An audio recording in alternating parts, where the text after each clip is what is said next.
with the black sweatshirt. Can you please tell me your name? Good morning, ma'am. My name is David William Brownlee. That's what I thought you were, Mr. Brownlee. And you're home? I am, yes, ma'am. I'm posted bond. Why are you on Zoom? My paperwork for my my bond said to do this appointment over Zoom. If you were in person, or if you were still in custody, sir, you need to make your way into the courtroom. Right away, red flag. Brownlee thinks showing up virtually is enough, but the judge is expecting him in person. Already, the stage is set for a courtroom clash over rules versus reality. I don't have that capability at the moment. My bond agent told me to report for Zoom for this morning for court. The Zoom ID, sir, was in the event you were in custody. If you were not in custody, you were to appear in person. If I'm posted bond, does that mean I'm not in custody? Well, sir, you're out of the Wayne County Jail, correct? Correct. But I just don't understand why my bond agent had told me. I'm sorry? I just don't understand then why my bond company told me to report over Zoom for this meeting. I don't know why your bond. So you had a bail bondsman post your bond? Yes, ma'am. Okay, I don't know why they told you that. So, because it shows, and I'll show you, it does show on Zoom, but that was in the event. Notice how he's genuinely confused. In his mind, posting a bond equals freedom to zoom in, but legally, bond means you're released on conditions, and one of those conditions is following court orders exactly. I don't think I would make. I'm in a motel in Romulus, Michigan, near the airport. I don't think I would make it in time by walking. With all due respect. Well, sir, then you need to find a ride. Ma'am, could you make any condolences and accept the fact that I am here for court today for my Zoom meeting, and this is my only method for court today. Sir, you can contact an Uber. You can ask somebody for a ride. Something of that nature. I don't have that money at the moment. I'm indigent. Really. Sir, your court date is in person today. There's nothing more. Start making your way to court. I'm telling you, the amount of distance that it would take me to walk there, I wouldn't even be able to make there until 7 or 8 p.m. I'm over 20 miles away. Romulus is not 20 miles away, sir. Not 20 miles away. Ma'am, I do not wish to argue with you. I am about 20 miles away, over on Merriman. Well, those two streets run the same way, sir. That's where I'm at. That's where I'm located, and that is where I have no other option but to do this meeting via Zoom. I don't have any family members or friends that can help me out today. I was instructed to do this court date today at this time on Zoom, and I am here presenting myself in a reasonable. Now desperation creeps in.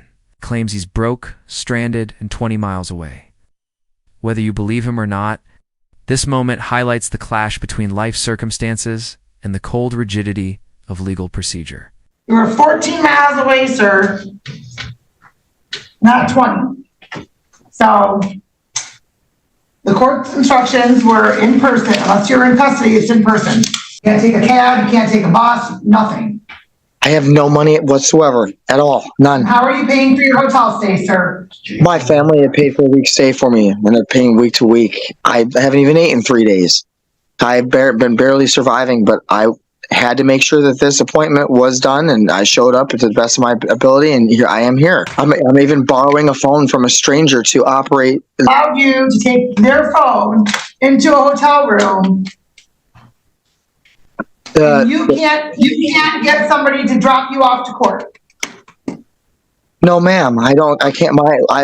My only family are my mom and my dad, and they're in their 80s, and my mother's in the hospital, and I can't get a hold of my father.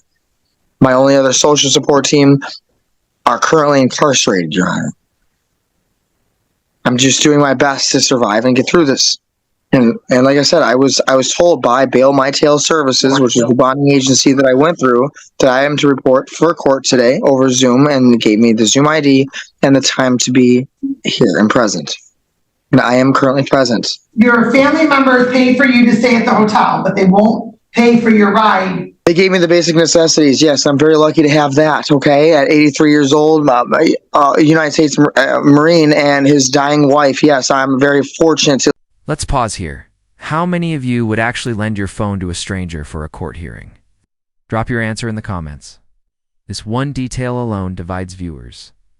Is he desperate or deceptive? as best as I could do. Yes. I've already called my dad twice today. If you'd like, I can reverse the camera somehow, or take a screenshot and show you proof that I have made attempts to call my father this morning where I was not able to get a hold of him. And so the stranger's phone that you're supposedly using, that person just let you bring their phone right on into your room.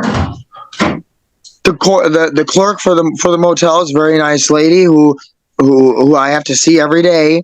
I explained to her my situation, and I said that I'm going to be in the room for about 45 minutes to an hour. I asked her, if I could at some point give her money for it, and she said that's not necessary. She goes, just handle your business and just bring it. By contacting one of your family members to see if they'll order you an Uber to make your way to court. I already have, and they don't have the money. They didn't even have the money to give me a $5 hot and ready last night when I asked them. I'm not, and this is really unfair, because I'm being as professional and respectful as possible in this manner. I'm telling you, I can't squeeze water from a rock. I'm here for court. I'm doing everything of the court to require you to be in person. No, it's not fair of you and of this court to be harassing me to this level when I've explained my indigence. I'm showing up for court. I'm being as respectful as possible and answering all of your questions where you're countering me at every turn. I'm not doing anything wrong, but being present for this pretrial operation so that I can try to move forward through this case. I have no other means there. So let me clarify something for you. Your thought process that this is not fair of myself to require you to be in person is flawed, because this court has absolutely every right to require your presence to be in person. And I respect that, but when I'm under supervision from a bonding service and they tell me I'm supposed to be here over Zoom and I have everything set up that way. I said, please don't interrupt me. Here's the breaking point. Accusing a judge of harassment is like throwing gasoline on a fire. Even if you're frustrated, once you challenge the judge's authority, you're practically begging for contempt. About that. I ordered you to be in person. So for you to stay, I don't know what you're saying, sir, because I'm talking and you're trying to talk over me. So, I don't know who you're claiming that you spoke to, because you said your mom's in the hospital and your dad didn't answer. So I don't know who you tried getting a ride from. Perhaps a nice clerk lady can find a ride for you. Might want to make another couple phone calls, sir, to see about getting a ride and on into court. Mr. Brownlee, just so you're aware, you're muted, so I am just seeing your lips moving and I'm not hearing anything you're saying. And I'm not going to hear anything you're saying because I'm going to handle another matter. I understand. You're doing everything. Excuse me. Don't interrupt me. I'm handling another matter. You can contact somebody to try for another ride. I'm not going to say this again, Your Honor. I have nobody else to call. If this is your wish to bully me, to try to in your legal method to hold me up or anything along those lines, or use your court authority to just do whatever it is that you're doing in this moment, other than handling my business with me and understanding and respecting the fact that my bond agency instructed me to be at this meeting over Zoom today at this time, which I am to the best of my ability, and explaining my indigence in the manner, for what you're asking is impossible. Literally. You're telling this court that you're currently in a hotel room. Yes, ma'am. I'm at the hotel on Merriman. Well, where I pay. It does not look like it's a hotel room. I have all of my possessions from my house here because I can't even go to my house. I literally had my family bring all of my possessions here. I'm planning on doing a month stay at this place. This is my current home. This is where I'm trying to feel comfortable and get my life together during this process. I understand that you said that I'm to report in person, but your last court date, you did not specify anything along the lines on that transcript. I'm aware of that just as much as you are. And when I'm following my order directed to the bonds agency and they've instructed me to be here over Zoom and I have that paperwork, then clearly there's some sort of issue and discrepancy in between the bonding agency and And just like that, game over. Kicked off Zoom facing a warrant. It's the ultimate lesson in court. Excuses don't matter. What matters is showing up exactly as ordered, or you risk losing everything. This court's order. Let me be very clear on that. And there's no bullying going on. This court has ordered you to be in person. The Zoom ID was in the event that you were in custody. That Zoom ID was for the purposes of the Wayne County Jail. If your bond agent told you something different, I don't know what to tell you, sir. But to say that your bond agent ordered you one thing, that overrules this court's order, you are that you've contacted other people. But then you've also said that you only have your mom and your dad. You also said that your mom's in the hospital and your dad hasn't responded. So I don't know who it is you're claiming. I never said that I contacted other. I never said that I contacted other people. I never once, and don't. And that, sir, is why I'm not going to lie. The only people I have are my mother and father. We're not going to play this little war game because you're putting words in my mouth. Do you understand me? Yes, sir. That is why you will not be. First of all, I don't know who it is you think you're speaking to. No, I don't know who it is you think. I'm a human being just like you. I'm not fake this. You are.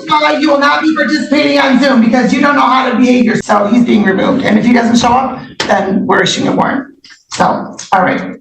Who's first?